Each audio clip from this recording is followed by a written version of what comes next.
All right, guys, let's talk awareness. Are you even aware of what you do every day? Or do you just go through the motions just for the sake of getting through the day?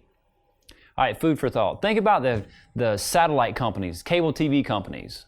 All right, they're all kind of scratching their heads right now, and they're saying, wait a minute, you mean what we've been doing for years may not continue to work forever? No, absolutely not. The birth of Apple TV and Netflix and all of these things that you can stream from is greatly changing that marketplace. Think of Blockbuster Video. They used to have brick and mortar stores where you would go and rent videos, VHS tapes, DVDs, take them home, watch them, bring them back, and repeat. Where's that business model now?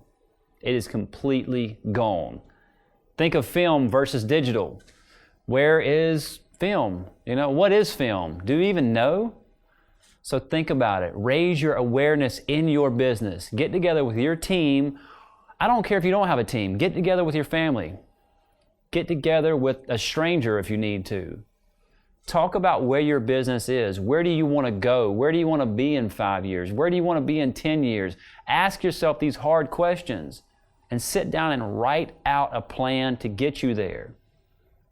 Half the battle is just recognizing what's going on, but the other half is putting a plan into action and seeing it through.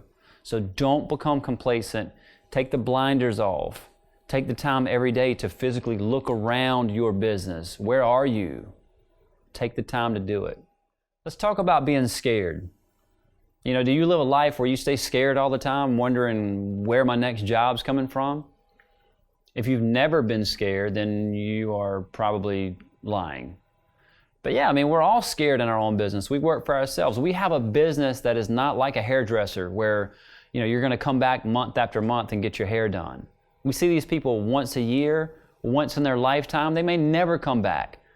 Not because you've not done a good job, but it's just because people's interest in photography, believe it or not, the industry is sharing this, is kind of diminishing a little bit. So we got to work harder and stronger to retain people and to get new clients. Think about this. Think about our parents years back. Corporate America. Their job was rock solid. You get one job out of school, you stick with that job your whole life. You're good to go. You wake up, you go to work, everything is good.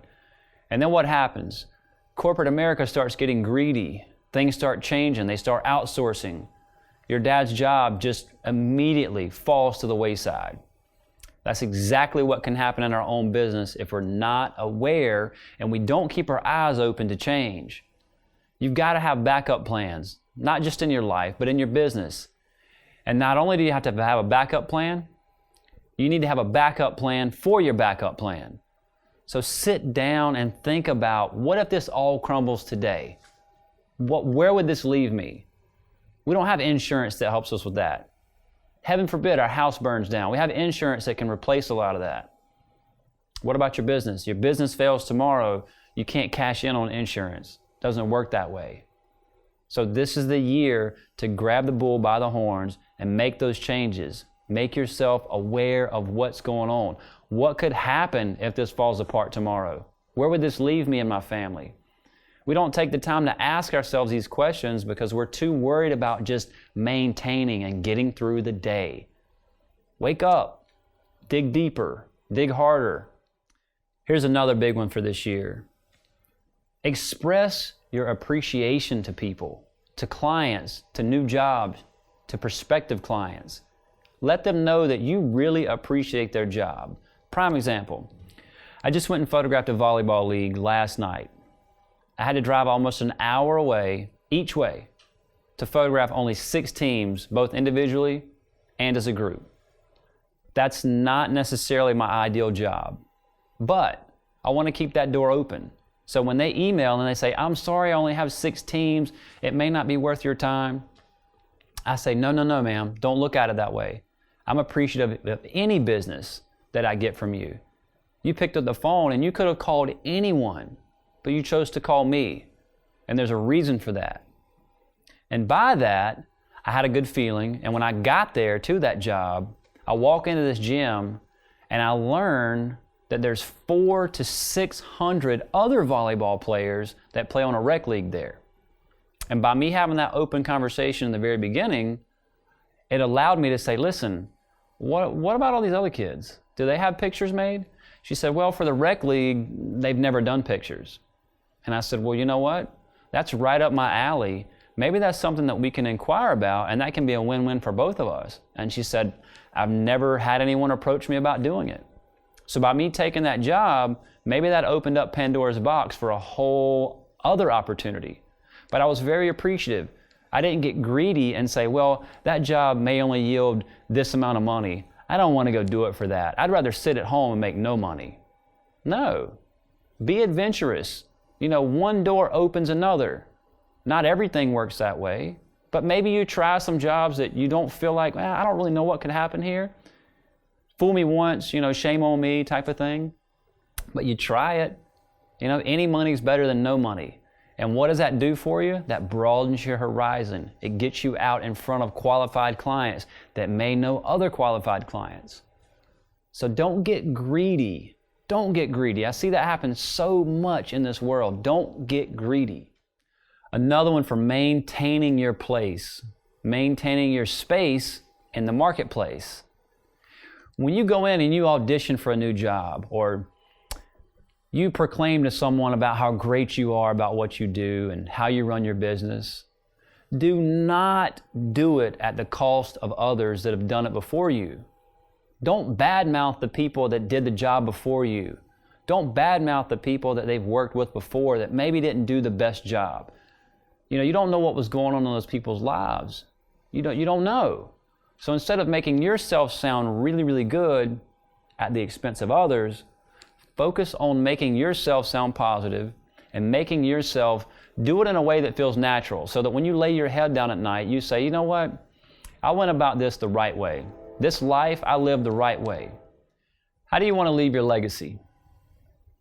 How do you want people to perceive you when you're not there? What's your integrity? What does it look like? What do people say about you when you're not there? When you're not there to defend yourself? Well, hopefully you lead a life that you feel like you don't really have to defend yourself. So when I go into these businesses and try and gain new clients and new volume work, one of the biggest things that I never do is badmouth the other guy. Badmouth the companies that have served before me. You know, they may have done a good job and just maybe they fell short for staffing reasons or reasons that were completely out of their control.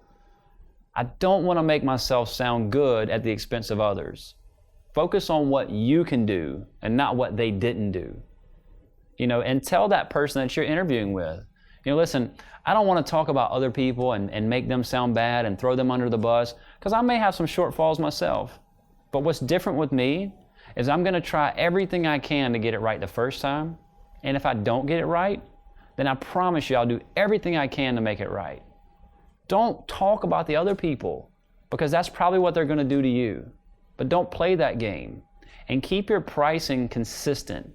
Look at the market, survey the market, and don't get into that whole price cutting. If he'll do it for 40%, I'll do it for 30% or what. Don't do that. Keep this playing field level, so that people can, maybe in the future, they can kind of choose on quality or control or consistency or personality, and not solely on price. And that's where a lot of people are missing the mark now. Clients are judging and basically choosing people based solely on price. So maybe this is what you do. Maybe you elevate your game a little and come up and try and elevate other people to maybe be on the same pricing playing field, if that makes sense. How different would this market be if the pricing was very similar across the board and let people choose where they wanted to go based on sheer character, sheer ability, sheer style? How much greater would this be? So do your part to preserve this industry. Don't play that game. One more thing. This is something that I'm working on in my business this year. All right, now it sounds kind of raw, but I got to get your attention. And I'm going to encourage you to do the same thing. And I'm adapting it within my own business. And it's called the hit by a bus mentality. All right, that's deep. That's deep. Basically what that entails is anything I pick up, if I don't finish with it, it needs to go back in its resting place. Anything that anyone else picks up and works with, if they don't finish it, it goes back to where it's supposed to go. Because I need it to be that if I walk out of here at lunch and I get hit by a bus and I'm not able to come back after lunch, I need for someone else to be able to locate and finish that job. Sounds kind of harsh, all right? But I got to get your attention. So think about it. Adapt that hit by a bus mentality. Makes you kind of laugh for a second, but think about it. Adapt it, live by it. You know, why are we not doing things that are easily repeatable? Why do we make things so hard on ourselves? It's just because we don't take the time to put the correct steps in place and make it repeatable. So this is it. Take the chance, take the time, make the time to change, and it'll free up a lot of time and it'll make for a much better future. So again, don't put all your eggs in one basket.